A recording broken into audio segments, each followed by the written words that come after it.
Mari kita belajar desain.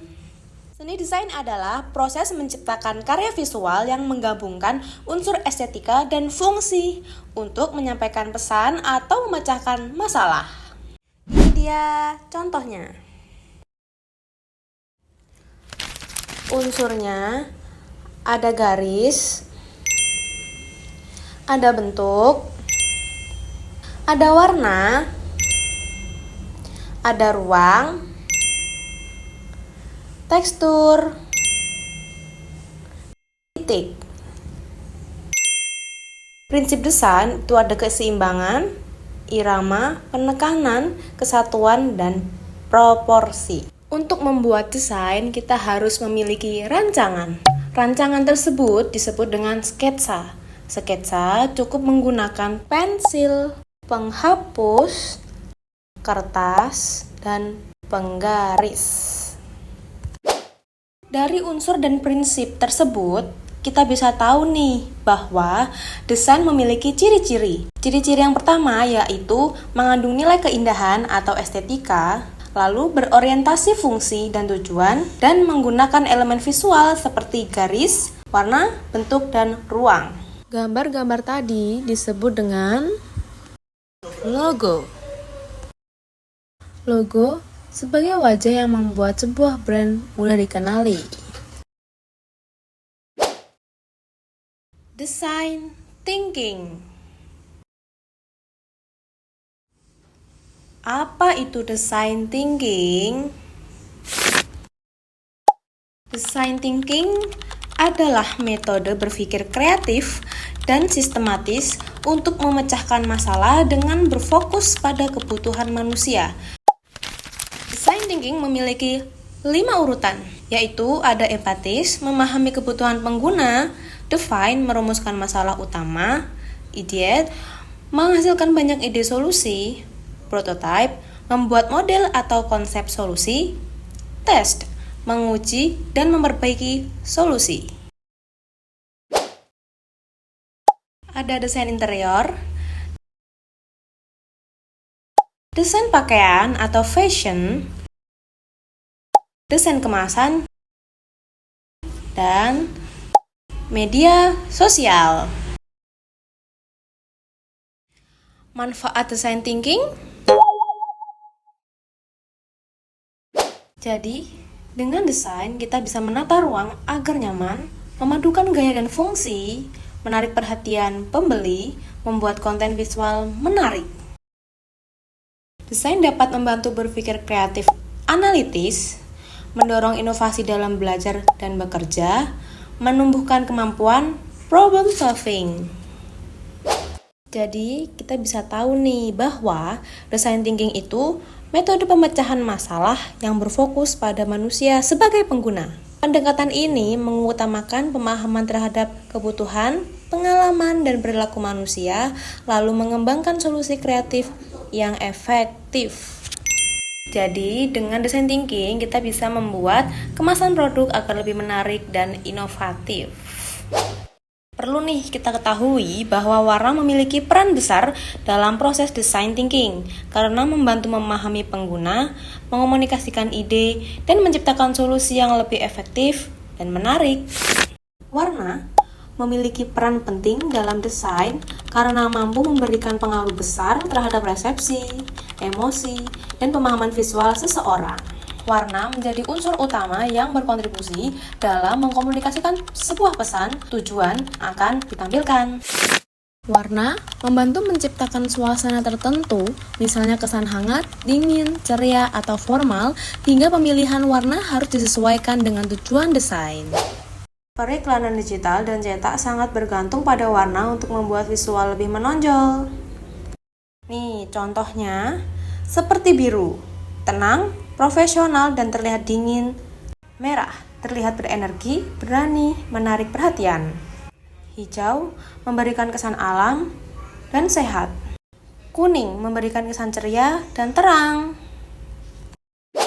Di kota-kota modern, iklan digital seperti LED Videotron, billboard elektronik, layar toko, transit ads, hingga konten media sosial lokal semakin banyak muncul.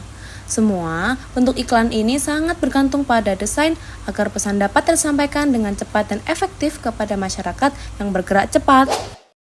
Mari kita belajar tipografi. Apa sih tipografi itu? Tahu bentuk ini, dan ini. Jadi, tipografi adalah seni memilih, mengolah, dan mengatur huruf agar pesan visual dapat tersampaikan dengan jelas, indah, dan tentunya mudah dibaca. Tak hanya tentang penyampaian teks, tapi juga tentang karakter. Ada hal paling penting yang harus diperhatikan dalam tipografi, yaitu memilih font, ukuran dan jarak huruf, keterbacaan, dan biasanya tipografi memiliki beragam bahkan sampai ratusan jenis tipografi. Kita bisa memilih sesuai dengan karakter desain. Tak hanya warna, tipografi juga memiliki fungsi, yaitu efektivitas pesan. Menyampaikan pesan dengan jelas dan mudah dipahami oleh pembaca.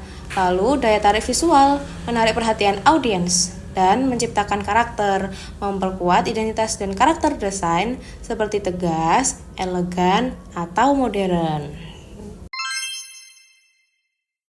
Jika kita tidak memilih tipografi yang sesuai, maka pesan akan sulit dibaca, desain terlihat tidak profesional dan akan salah persepsi. Bahkan tidak konsisten dengan brand, lalu membingungkan dan tidak terstruktur. Itu semua dapat mengganggu visual secara keseluruhan. Cara memilih tipografi yang tepat yaitu dengan sesuaikan tujuannya. Prioritas keterbacaan, gunakan 1-2 jenis font saja, lalu pilih font sesuai karakter brand. Perhatikan dulu nih hierarki tipografi dan hindari font yang terlalu dekoratif untuk teks panjang. Nah, yang terakhir, cek kombinasi font. Kamu bisa mencari dan mendownload tipografi atau font dari berbagai website. Itulah cara yang paling umum dilakukan oleh desainer. Namun, apakah perlu kita membuat font sendiri? Jawabannya tergantung kebutuhan desainnya. Cara yang paling sering digunakan desainer adalah mendownload font di website.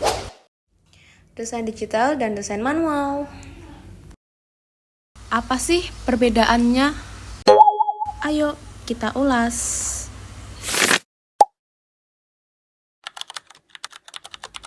Desain digital adalah proses membuat karya desain menggunakan perangkat digital seperti komputer, tablet, atau aplikasi.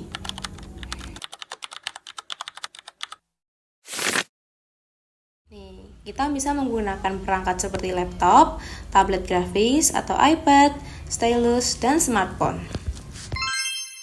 Jika kita menggunakan desain digital, kita dapat melakukan perubahan dengan mudah tanpa harus mengulang dari awal. Seperti adanya fitur undo redo dan copy paste. Yes! Dalam digital, software yang populer biasanya Adobe Illustrator, Photoshop, CorelDRAW, Figma, Canva, Procreate, dan Blender. Desain digital memungkinkan pengaturan seperti grid, alignment, ukuran, warna, simetri, layout. Bahkan dengan desain digital, kita bisa memilih banyak warna daripada manual. Dengan desain digital, hasil desain bisa dikirim lewat email, disimpan dalam cloud, diunggah di media sosial, ataupun dicetak dalam berbagai ukuran. Wow! Dan desain digital memiliki peran besar dalam dunia film modern. Hampir semua proses dalam produksi film menggunakan elemen desain digital. Desain manual. Desain manual adalah proses membuat karya desain menggunakan alat-alat tradisional dan dilakukan secara langsung dengan tangan. Proses ini biasanya melibatkan media fisik seperti kertas, pensil, cat, kuas, atau tinta. Jadi biasanya desain manual digunakan dalam membuat sketsa atau rancangan awal.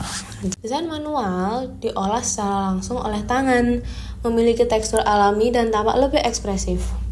Prosesnya lebih organik, sering memiliki ciri-ciri khas personal desainer. Meski tidak sepraktis digital, desain manual juga penting karena memperkuat dasar kreativitas dan kepekaan visual dalam dunia desain. Nah, belajar desain bukan hanya tentang membuat sesuatu terlihat indah, tapi juga tentang memecahkan masalah, mengkomunikasikan pesan, dan memahami bagaimana visual memengaruhi manusia. Desain menjadi keterampilan penting di berbagai bidang kehidupan modern. Baiklah kawan-kawan, terima kasih sudah belajar bersama hari ini. Tetap semangat berkarya, karena setiap proses adalah bagian penting dari perjalanan kreativitas kalian.